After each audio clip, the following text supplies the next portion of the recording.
4, 3, 2, 1.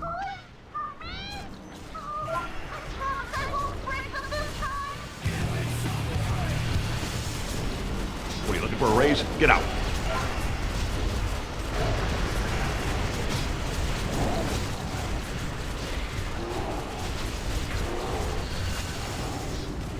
Am I supposed to last 5 days without Casting Berserk.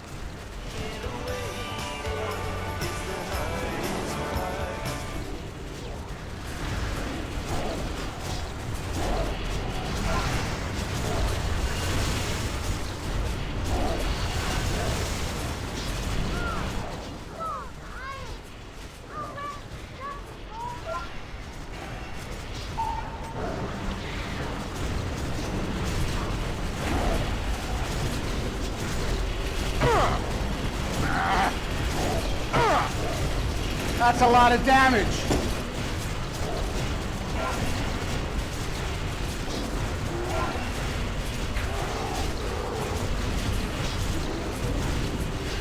How about a little more?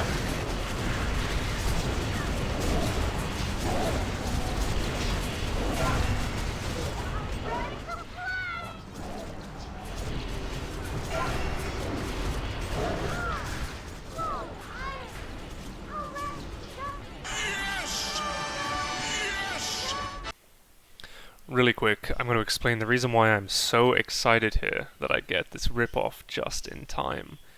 Is because XT himself, his main body, even though he becomes untargetable, he actually continues to take damage from dots while the heart is up.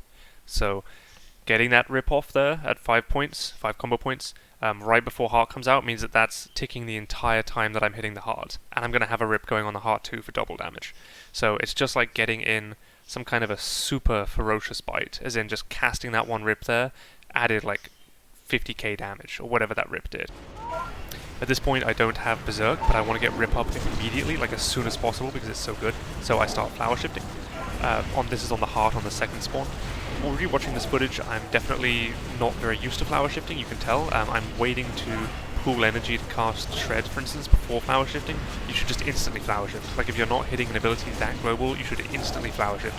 Doesn't matter if you have enough energy to cast something else, as long as you're not going to cap, then by the time you get out of your flower shift back into cap form, and the little bit of regen you'll get while you're casting that Omen proc, you'll be, better off than if you had just sat there doing nothing, waiting for energy.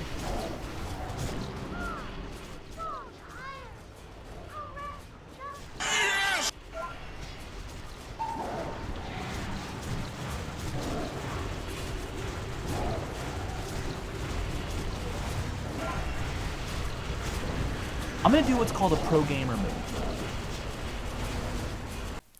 Okay, to explain this, XT's main body is about to die. It's not being tracked anywhere on my screen, but I know because he went into heart phase at very low main body health, and all the damage done to his heart is transferred to his main body, and his heart takes double damage. So it's essentially like his main body is taking double damage during heart phase, because that's what's happening. And when his main body hits 0, he dies, the fight ends.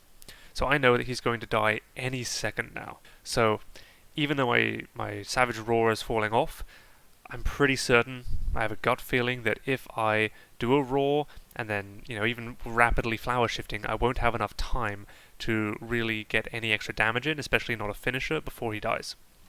So instead, I decide, even though I have no Roar, I'm better off just biting. I know a lot of the kind of very black and white, hard and fast rules of Feral include don't ever do any real damage without Savage Roar up because it's such a massive buff, but in this exact situation I think this was strictly the right call to bite in that global, instead of roaring and then doing nothing, because just casting Roar on its own does no damage. It just buffs the damage you do after Roar, so if I'm not doing anything afterwards, you get the picture. Watching this back again, what I really should have done, knowing that he was going to die soon, is I should have roared at 1 or 2 combo points about 10 seconds before this, because then I would still have Roar up by now, and I would have had time to build back up to 5 and get that bite off. I'll give you $200 for all of them.